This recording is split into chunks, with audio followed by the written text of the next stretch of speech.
Welcome to the History Maps podcast. You are the absolute ruler of a multi-continental empire.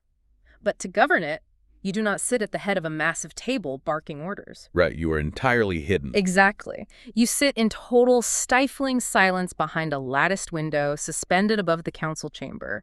You watch our most powerful ministers debate the fate of millions, and they operate in constant fear. Because they never really know if you're there. Yeah, they aren't entirely sure if you are behind the screen listening to every single word or if the room is empty. This was the psychological reality of the Ottoman Sultan. It's a very specific way to project authority. It is. The administration of this state was an exercise in wielding power through absence, through paper, and through a meticulous system of checks and balances. We are dissecting the machinery that kept the Ottoman Empire functioning across 3 continents, from the Balkans to Mesopotamia, from North Africa to the Caucasus. For over 6 centuries. Over 6 centuries, yes. We are looking at the legal codes, the central councils, the provincial networks, and the desperate, radical administrative metamorphoses the state underwent to survive its own internal crises. Because it had to change constantly to survive. It did.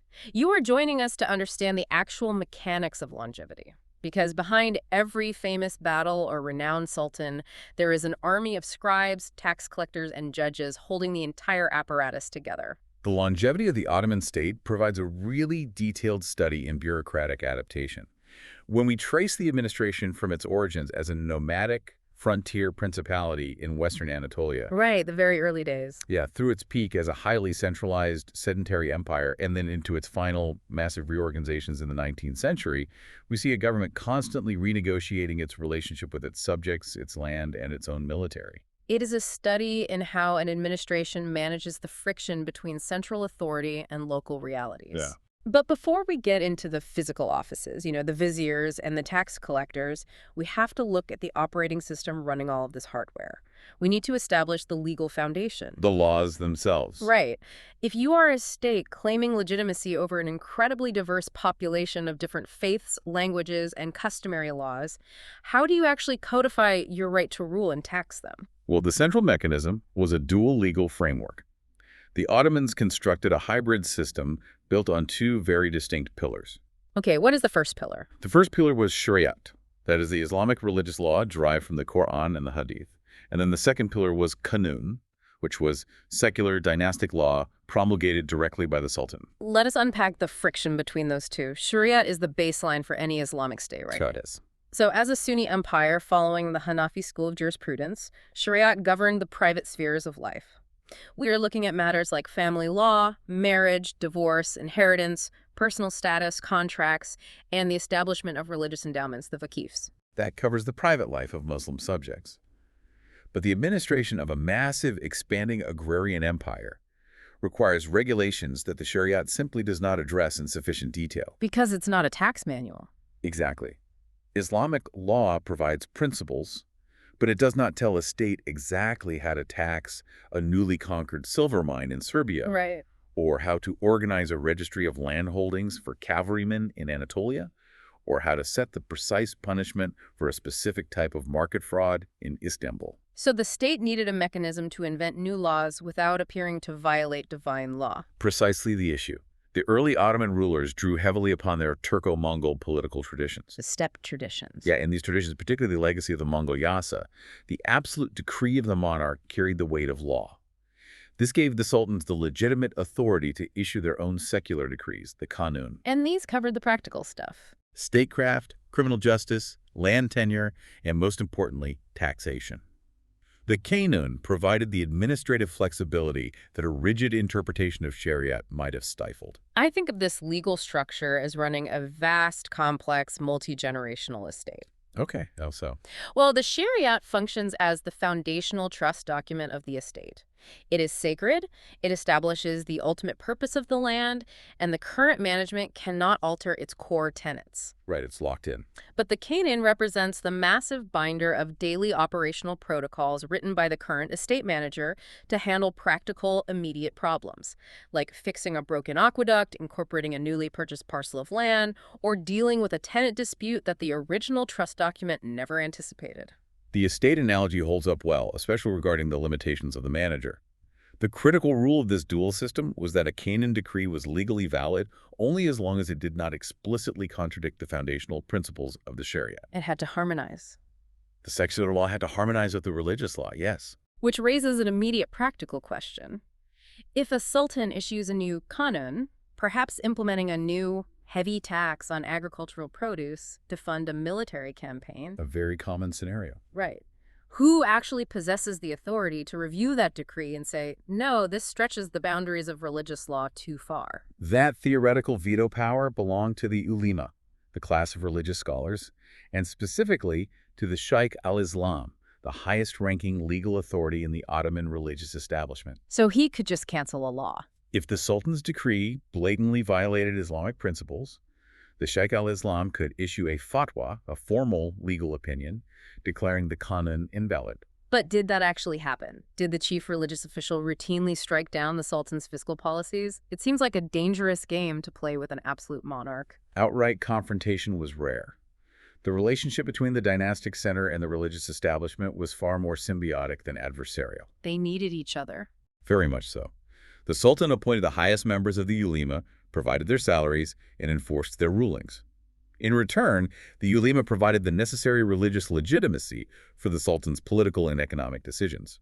The goal was almost always reconciliation, not conflict. So the administration actively worked to massage the secular needs of the state into the framework of religious law. A prime historical example of this is the work of Ibn Saud Effendi. He served as the Sheikh al-Islam for nearly 30 years, during the mid-16th century. That covers the reigns of Suleiman the Magnificent and Selim II. Yes. One of his massive undertakings was reconciling the Ottoman land and taxation systems with Shariat. When the Ottomans conquered regions like the Balkans or Hungary, they did not wipe the slate clean. They were deeply pragmatic. They kept the old systems running. They frequently adopted the pre-existing customary laws, labor obligations, and taxation systems of the Byzantine, Mamluk, or Hungarian regimes they replaced.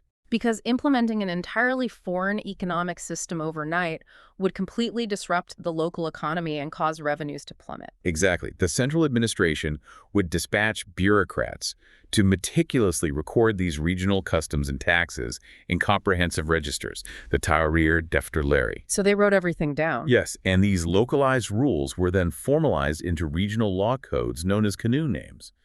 The problem was that many of these pre-existing customary taxes had no basis in Islamic law. Because they came from Christian or other legal traditions. Right. Some were explicitly un-Islamic. So Ibn Saud Effendi went to extraordinary lengths in his legal rulings to reclassify these customary taxes.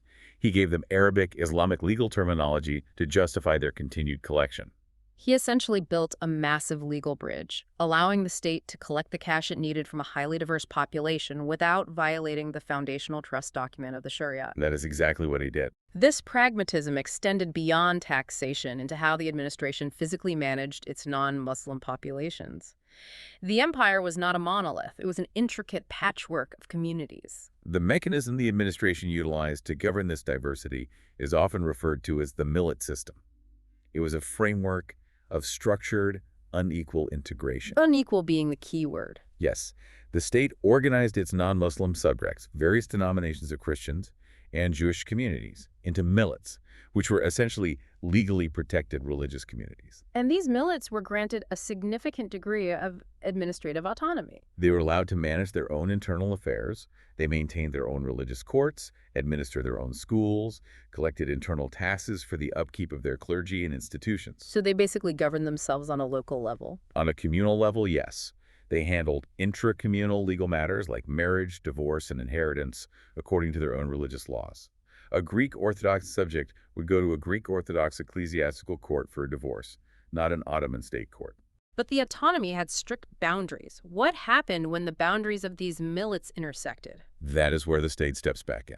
Suppose a Greek Orthodox merchant enters into a bitter contract dispute with an Armenian Christian supplier. Or suppose a Jewish artisan is accused of property damage by a Muslim neighbor.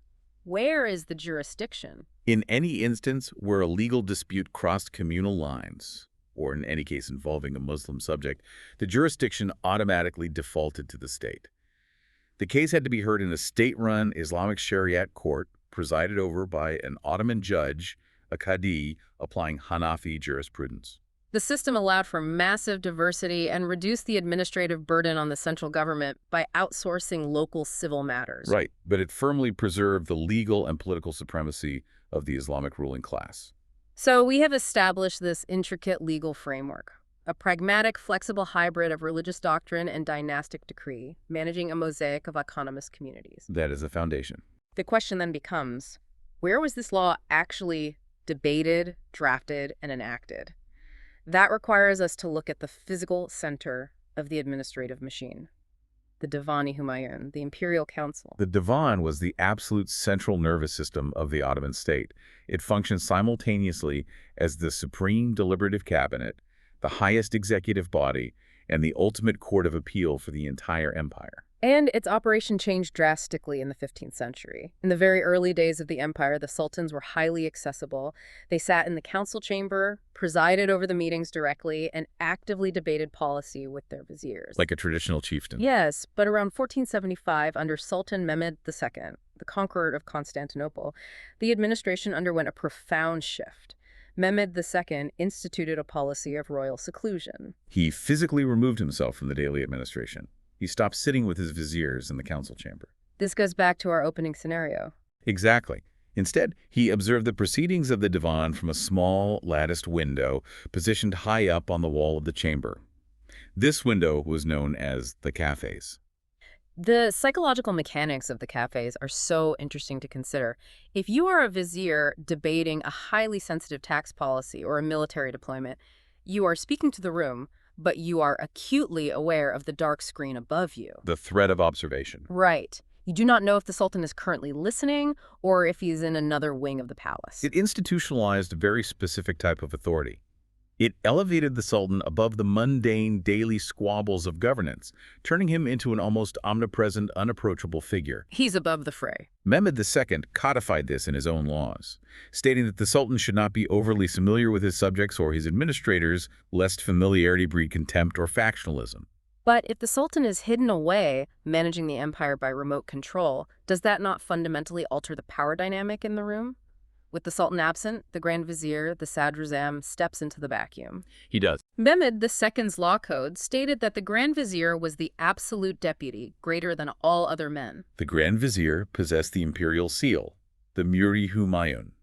Whoever held that physical seal was the de facto ruler of the administrative apparatus. He could issue orders, dispatch armies, and execute officials in the Sultan's name. Wait, doesn't hiding behind a screen also isolate the Sultan? If the Grand Vizier controls the flow of debate in the room and then controls the presentation of those debates to the Sultan, isn't the Sultan at risk of becoming a captive of his own bureaucracy? That is a very real risk. The Grand Vizier could theoretically curate the information the Sultan receives to steer imperial policy. That was the constant tension within the Ottoman center. To prevent the Grand Vizier from becoming a dictator, the system relied heavily on strict protocol and a separation of duties within the divan itself. How so? While the Grand Vizier was the absolute deputy, he could not govern by fiat. He required the participation and formalized consent of the other specialized department heads within the council. The other minister. Furthermore, the knowledge that the Sultan could be watching the debate through the cafes ensured that these department heads felt empowered to speak their minds. They knew the sovereign might hear them directly, thus preventing the Grand Vizier from silencing opposition within the room.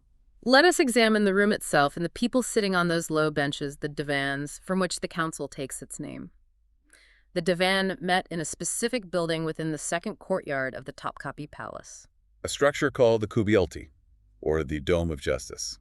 The layout of the Kubilti reflected the highly organized structure of the Ottoman ruling elite, the askeri class. The officials present represented the three major pillars of the administration.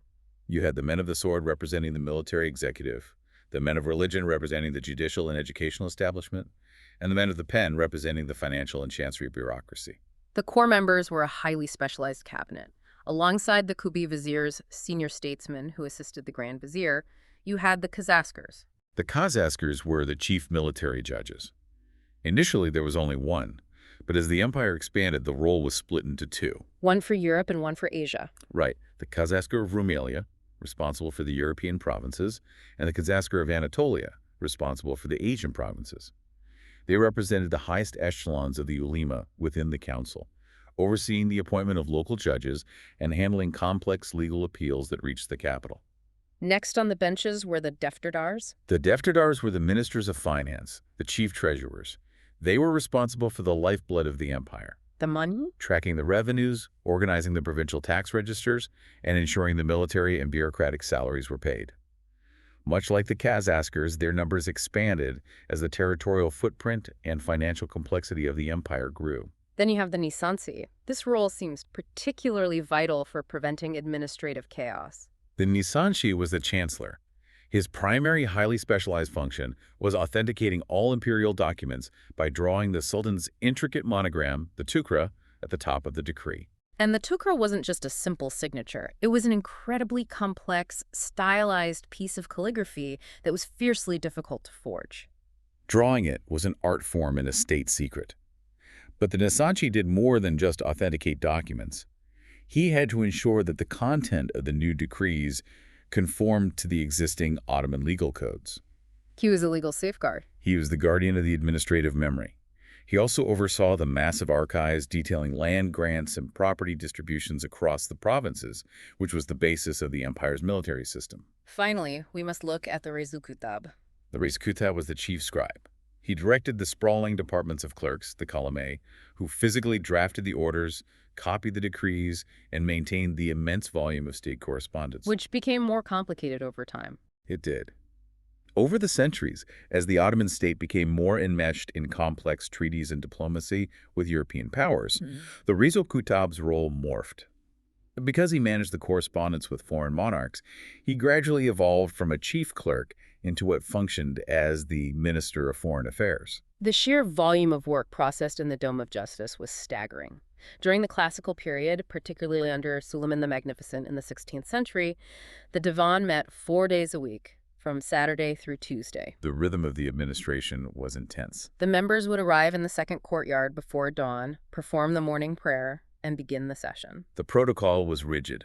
Scribes stood by to record the deliberations. The council prioritized urgent matters of state foreign policy, military logistics, high-level financial reports. And then it shifted focus. Once the core political business was concluded, the doors were opened and the divan transformed into an appellate court. This is a crucial point regarding the relationship between the ruler and the ruled. Any subject of the empire, regardless of religion, wealth, or gender, theoretically had the right to petition the imperial council directly. That was a cornerstone of Ottoman justice. You could have a widow from a small village in central Anatolia standing in the Dome of Justice, presenting a petition against a corrupt local tax collector, having her grievance heard by the highest officials of the land. The administration utilized these petitions as an intelligence gathering tool. It allowed the central government to bypass the provincial governors and hear directly about abuses of power or systemic failures in the provinces. It kept the governors honest, or at least tried to. It reinforced the image of the Sultan as the ultimate dispenser of justice. The session would usually conclude around noon, but the decisions debated in the room were not final until they went through the Ars ceremony. Right, the final check. Following the deliberations, the Grand Vizier and the leading department heads would gather the proposed decrees and petitions. They would leave the Kubalti, walk across the courtyard, and enter a highly secure nearby chamber called the Ars Odasi, the Chamber of Petitions. This is where they actually faced the Sultan. Yes, the Grand Vizier would formally read the proposals to the sovereign. The Sultan, who would potentially listen to the entire debate through the cafes, would then ratify, modify, or reject the decisions. So nothing was official until he agreed. Only after this final physical confirmation did the scribes draft the final edicts and the Nisansi affix the tukra. It was a mechanism that allowed the administration to process a vast amount of data while ensuring ultimate sovereignty remained firmly in the hands of the monarch. So the tukra is drawn, the ink is dry. The Divan has decided, for instance, to mobilize the cavalry in the Balkans or alter a tax rate in Syria. How does that piece of paper in Istanbul actually alter reality 2,000 miles away? That is the logistical challenge. The central nervous system requires a vast network of nerve endings to function. This network was the classical Ottoman provincial administration. The primary objective of the central government was to extract resources, taxes, and military manpower from the provinces without allowing local administrators to become so powerful that they could challenge Istanbul.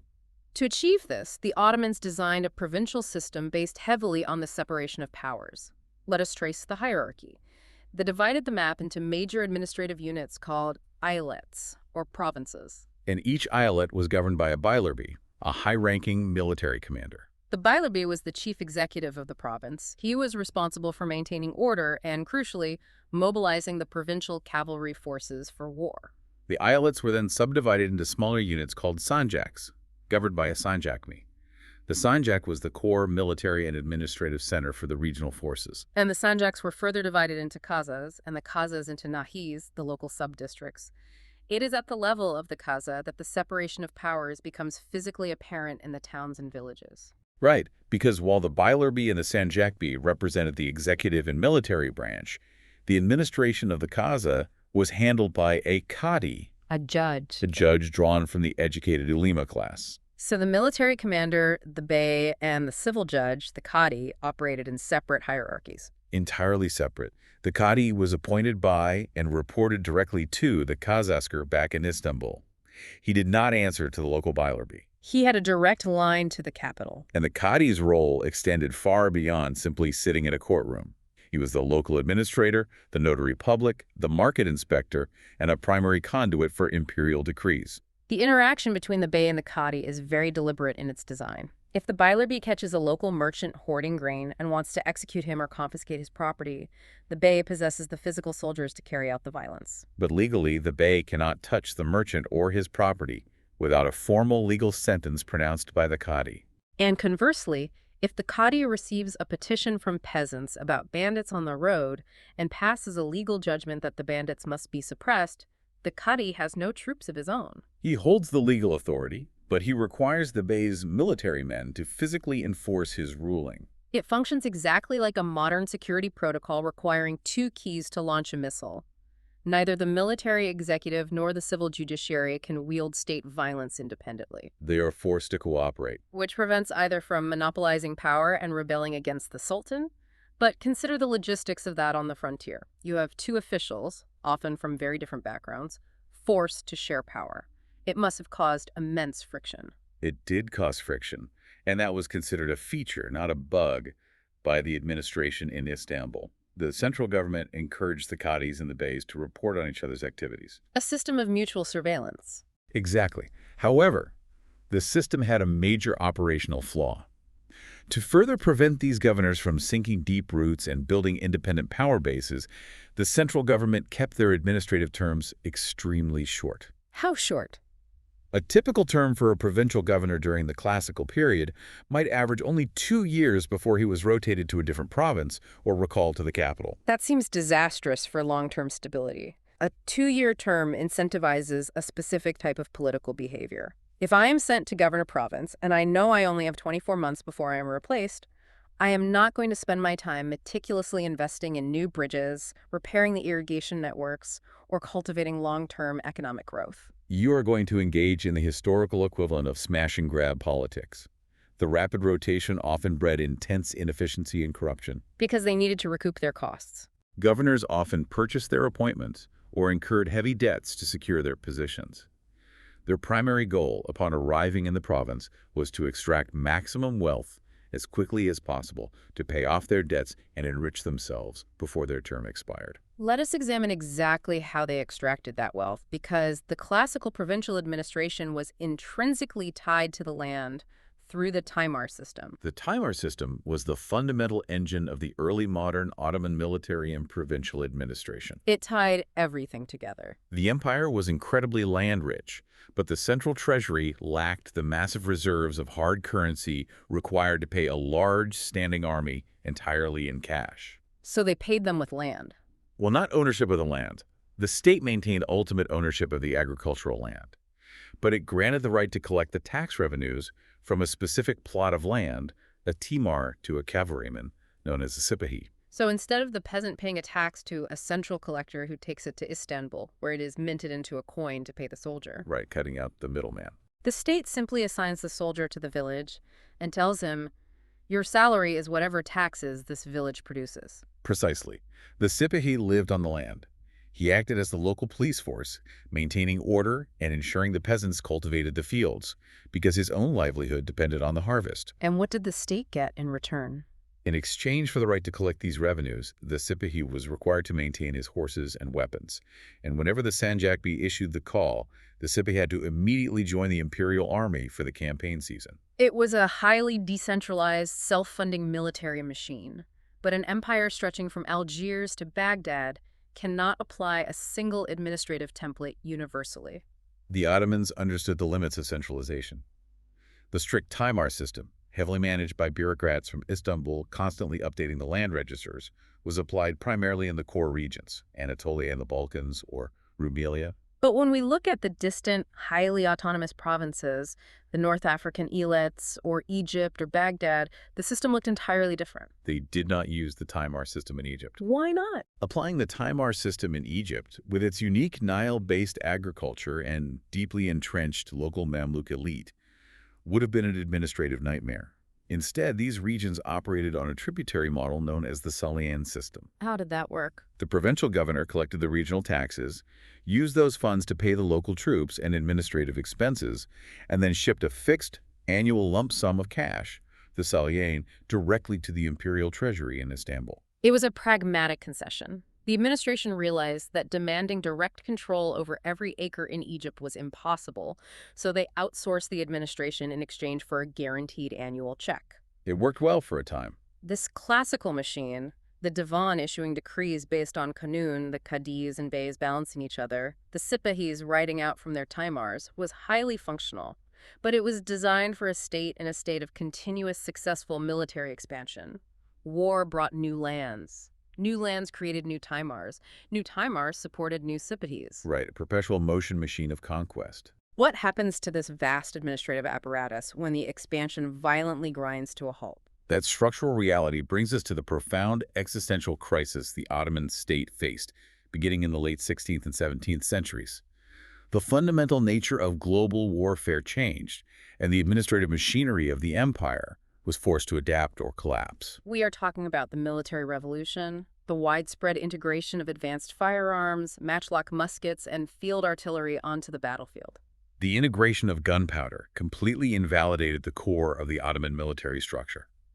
Suddenly, the traditional provincial cavalryman, the Sipahi, armed with a composite bow and a lance, who had been the backbone of Ottoman conquests, was virtually useless against disciplined blocks of European musketeers utilizing volley fire. The state suddenly needed a different type of soldier. The empire no longer needed tens of thousands of provincial cavalry. It required massive standing armies of salaried infantry equipped with firearms. They had to vastly expand the Janissary Corps and recruit mercenary musketeers. But there was a massive fiscal problem. Salaried infantry requires cash, massive continuous infusions of hard currency. And as we established, the Ottoman treasury was chronically cash poor. The vast majority of the empire's wealth was tied up in the Timar system, which was designed to produce mounted soldiers, not gold or silver coin. To make matters worse, this military crisis coincided with a massive wave of inflation hitting the Mediterranean economy, driven partly by the influx of New World silver. The cost of running the empire was skyrocketing, while the traditional revenue streams were stagnant. Faced with soaring military budgets and empty vaults, the central administration engaged in a systematic dismantling of the Timar system. They needed to monetize the agricultural wealth of the provinces. They needed to turn grain into gold. Exactly. They began taking lands away from the Sipahis and converting those revenue streams into a system called iltizam, which is tax farming. Let us dive deeply into the mechanics of iltizam. How did a tax farming auction actually operate in Istanbul, and what did it mean for the provinces? When a district was converted to iltizam, the central treasury would hold an auction. They would calculate the estimated annual tax yield of that district. Wealthy individuals, mostly members of the military or bureaucratic elite, would bid for the contract. So they are buying the right to collect taxes. Yes. The winner, known as a multizam, would purchase the right to collect the taxes for a period, typically 1 to 3 years, by paying the state a massive lump sum of cash upfront. So from the perspective of the Ministry of Finance, it is a brilliant short-term solution. The state instantly receives the hard currency it desperately needs to pay the infantry facing the Habsburgs in Hungary. It provided the cash infusion necessary for survival, But the long-term consequences were devastating. The multazim who purchased the contract was not an administrative official concerned with the long-term health of the province.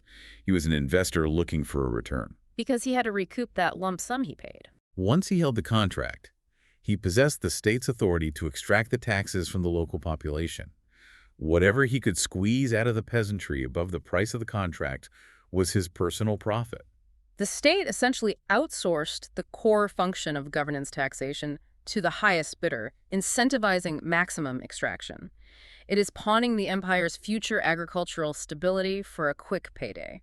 Historians used to view this transition purely through the lens of decline, but modern analysis views it as a necessary, if destructive, financial adaptation.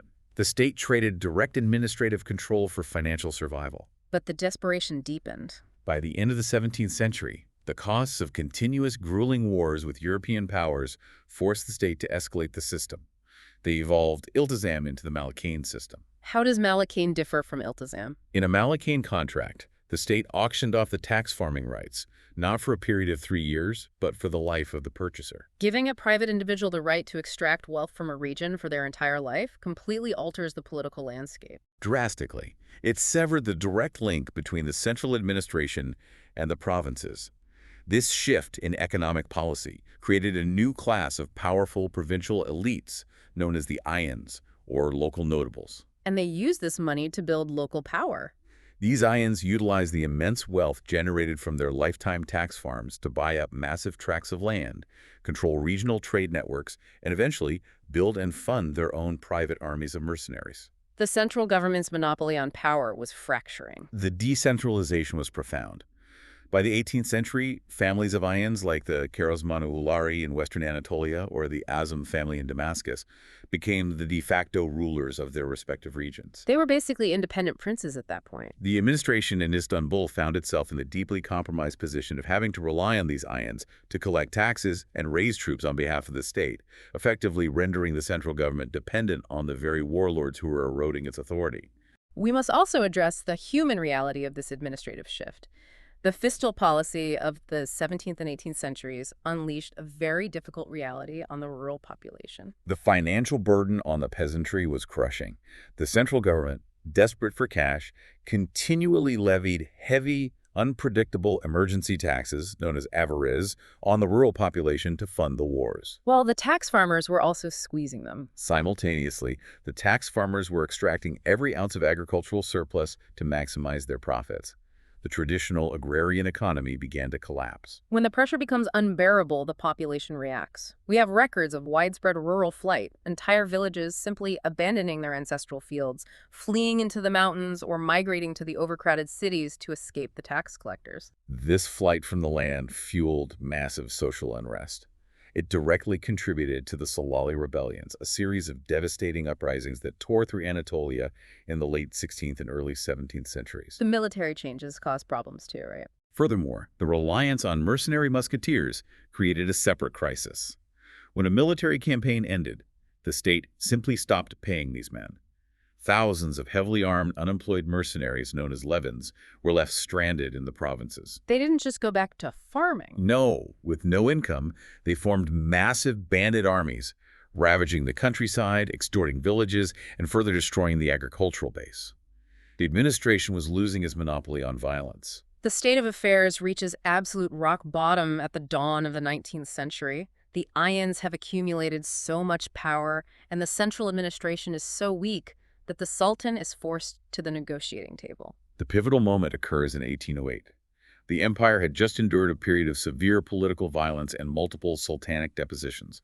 A powerful alliance of Ayans marched on Istanbul, and the Grand Vizier, Alamdar Mustafa Pasha himself, a powerful, notable brokered a treaty between the new Sultan, Mahmud II, and the leading provincial warlords. This document was the Senedi Ittifaq, the Charter of Alliance. So if the state is collapsing into warlordism, how does the center legally recognize that without dissolving the empire entirely? What did the charter actually stipulate? It was a pragmatic, deeply humiliating pact for the dynasty. The Sultan officially recognized the status, territories, and hereditary rights of these local lords. Then what did the Sultan get? In exchange for this recognition, the Ayans promised to respect the Sultan's authority, remit taxes to Istanbul, and provide military support when called upon. It formalized the decentralization of the empire. The empire was structurally failing. The military was completely outdated, relying on obsolete janissaries and unreliable ions. The treasury was running on outsourced predatory tax farms. The provincial administration was in the hands of regional warlords. It was breaking point. To survive the 19th century, in a world where European empires like Britain, France, and Russia were rapidly industrializing and expanding their centralized states, the Ottomans could not just tweak the existing system. They had to fundamentally rewrite their administrative DNA. And that profound metamorphosis begins precisely with the Sultan who signed that humiliating charter, Mahmud II.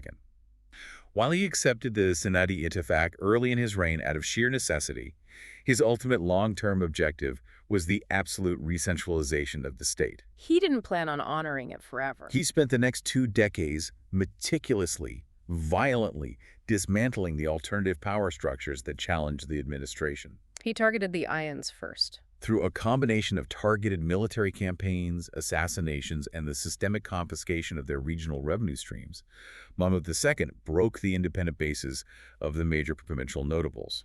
But the most significant barrier to administrative modernization was the military establishment in Istanbul itself. The Janissaries. In 1826, Mahmud executed a carefully planned maneuver that succeeded where all previous sultans had failed. He entirely destroyed the Janissary Corps in an event the administration titled the Auspicious Incident. The Janissaries were originally the elite infantry, but by the 19th century, they had become a deeply conservative, entrenched political mafia that violently resisted any attempt to modernize the army or the administration because modernization threatened their financial privileges. Mahmud II provoked them into a rebellion, brought out the new artillery units he had secretly trained, and bombarded the Janissary barracks in Istanbul, slaughtering thousands. That is a very brutal way to pass a reform. With the Janissaries annihilated and the Ions suppressed, Mahmud II cleared the ground. He began building a new European-style conscript army and laying the foundations for a modern, professional, salaried state bureaucracy. This violent centralization set the stage for the era of radical administrative reorganization known as the Tanzimat. The Tanzimat era, literally meaning reorganization, officially launches in 1839, shortly after Mahmud's death. It was initiated under his successor, Sultan Abdülmecid I, with the promulgation of the Hadi Sharif of Gulon, the Edict of Gulon. Drafted heavily by the reformist bureaucrat Mustafa Reshid Pasha. Right. This edict, read publicly in the Rose Garden of the palace, was a revolutionary declaration of intent by the administration. It promised perfect security for the lives, honor, and property of all Ottoman subjects, aiming to end the arbitrary executions and confiscations of the past. But the most radical structural shift was its promise regarding the legal status of the population. Crucially, the Edict of Gulhain declared legal equality for all subjects, regardless of their religion, which overturned centuries of the millet system. This was the birth of an entirely new administrative ideology, Ottomanism. The state was attempting to forge a shared, secular national identity, an Ottoman citizen, to replace the old unequal structure. The ambition of the Tanzimat administrators is quite something to consider. They are attempting to build the airplane while flying it. They are completely rewriting the social contract, attempting to abolish the deeply entrenched system of tax farming in favor of salaried state collectors, and rolling out standardized, forced military conscription across diverse populations. All while simultaneously fighting off foreign invasions and managing a crippling sovereign debt to European banks. It was a monumental, perhaps impossible undertaking. To physically implement these massive changes, the administration realized the old provincial map was entirely obsolete. The diverse, historically idiosyncratic islets could not handle modern governance. So they scrapped it. In 1864, the government fundamentally restructured the map by introducing the vilayet law. Let us trace the architecture of this new system. How did the vilayet law change the physical structure of provincial administration? Modeled very closely on the highly centralized French prefect system, the law replaced the old islets with standardized uniform provinces called vilayets. The reform established a strict, salaried, and highly rationalized bureaucratic hierarchy. Let's follow the chain of command down. At the apex of the vilayet is the vali, the governor-general. The vali was appointed directly by the Ministry of the Interior in Istanbul. Unlike the old Beylerbys, the vali did not command the regional army.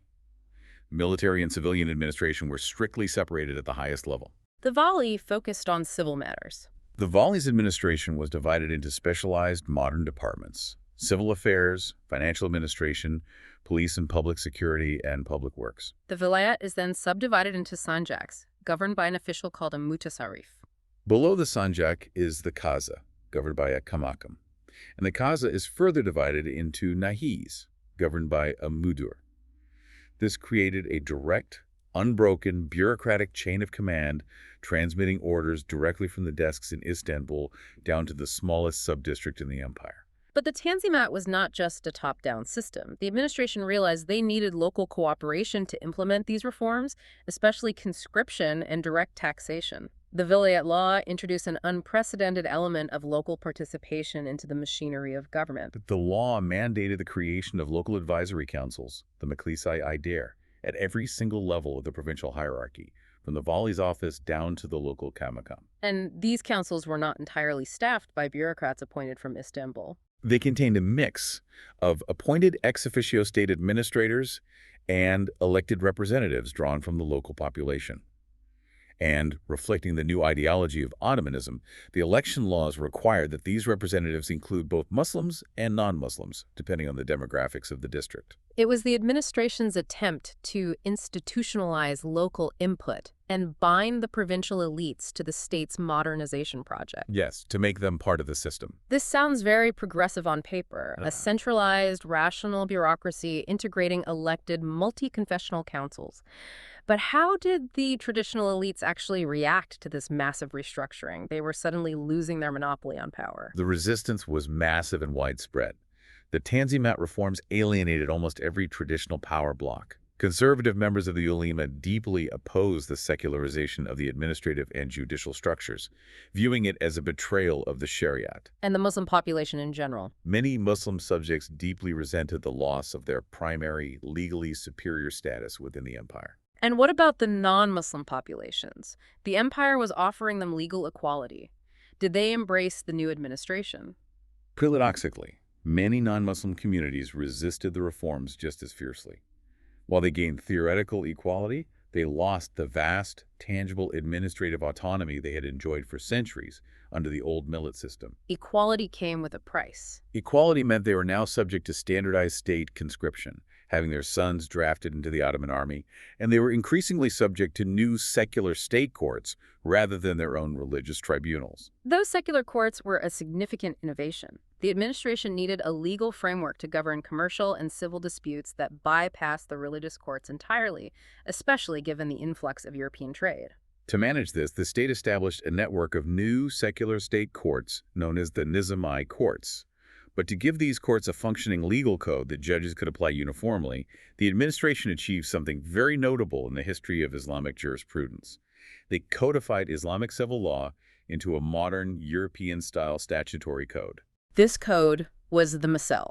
Drafted by a commission led by the brilliant historian and jurist Ahmet Cevdet Pasha, the Misal was promulgated between 1876 and 1893. It was a massive task. How did they manage to blend Islamic law with European structure?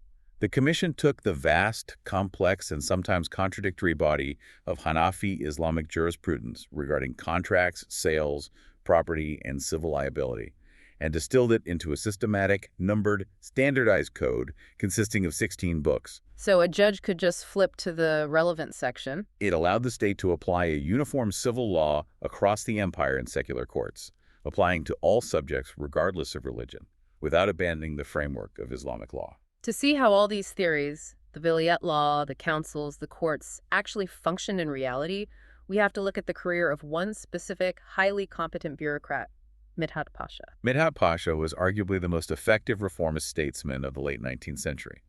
In 1864, the administration in Istanbul chose him to test the brand-new vilayet law. Where did they send him? They appointed him as the Vali of the newly formed Danube Vilayet, an incredibly sensitive border region in modern-day Bulgaria. Midhat Pasha did not just arrive and change the titles on the doors. He engaged in aggressive, comprehensive state building. He applied the new administrative blueprint with relentless energy. He did not just focus on taxation and security. Midhat Pasha understood that administration required economic development. He actually built things. He established agricultural credit cooperatives, known as Memleket Santa Clari, designed to provide low-interest loans to peasants, freeing them from the grip of predatory local moneylenders. He established state-run vocational schools and orphanages. And infrastructure. He initiated massive public works, expanding telegraph networks, paving roads, and building bridges to facilitate trade and military movement. He demonstrated that the central Ottoman state, when managed by competent bureaucrats, could actually deliver modern governance, infrastructure, and economic security to its subjects. His tenure was so successful that the experimental administration he built in the Danube vilayet became the official blueprint that Istanbul rapidly rolled out across the entire remainder of the empire. But we must acknowledge the physical reality of the empire during this rollout. While the administration was becoming vastly more sophisticated and centralized, the geography it governed was shrinking rapidly. Yes, if you examine the administrative maps from the late 19th and early 20th centuries, for example, the 1905 registers of the vilayets, the maps reflect deep, traumatic territorial losses. The administration was fighting a rearguard action. By the early 20th century, the empire had lost control over most of the Balkans, Egypt was under British occupation, and parts of the Caucasus were lost to Russia. The meticulously designed vilayets were now heavily concentrated in the Anatolian heartland and the Arab provinces of the Levant and Mesopotamia. The Ottoman administration of the final decades was a highly modern, incredibly dense bureaucratic machine, but it was operating within a territory under constant siege from external imperialism and internal nationalism. Which brings us to the culmination of our deep dive. We set out to understand the specific mechanics of long-lasting power. We traced the massive administrative journey of the Ottoman state. We started with a decentralized hybrid legal system where a sultan watched his viziers from behind a lattice screen, managing a delicate balance of power between military beys and religious cadis. Then the system buckled. We navigated the sheer chaos of the financial crises, the desperate shift to tax farming, and the rise of regional warlords. And finally, we examined the radical, almost desperate metamorphosis of the Tanzimat, the frantic creation of a rigid, French-inspired administrative machine attempting to forge a modern, equal citizenry out of a fracturing mosaic. The defining characteristic of the Ottoman administration was that it was never static. It survived for 6 centuries because it possessed the capacity for massive internal reinvention. It was a continuous, centuries-long negotiation between the absolute authority of the dynasty, the constraints of religious law, the brutal realities of imperial finance, and the overwhelming ethnic and religious diversity of the millions of people it governed. And examining the vast administrative apparatus built during those final decades leaves us with a final, highly provocative thought to consider. During the Tanzimat, the Ottomans drew new borders to create these standardized vilayets. They instituted the Meclisi-i-Dar, introducing the concept of local political elections and representation. They established modern ministries, telegraph networks, and secular courts, and they trained a massive core of modern professional bureaucrats drawn from all over the empire. They built a modern state apparatus. They built all of this in a desperate, ultimately failed attempt to hold their diverse, multi-ethnic empire together. But consider the long-term historical impact. When the Ottoman Empire finally collapsed in the aftermath of World War I, those vilayet borders, those local political councils, and those Ottoman-trained bureaucrats did not vanish. They became the foundation. They became the administrative foundation, the geographic borders, and the first generation of political leadership for the newly independent nation-states of the modern Middle East and the Balkans. Did the Ottoman Empire's frantic ultimate attempt to save itself actually construct the administrative blueprint for the modern states that succeeded it? That is a question that changes how you view the entire map. Thank you for listening. History Maps. Learn history visually.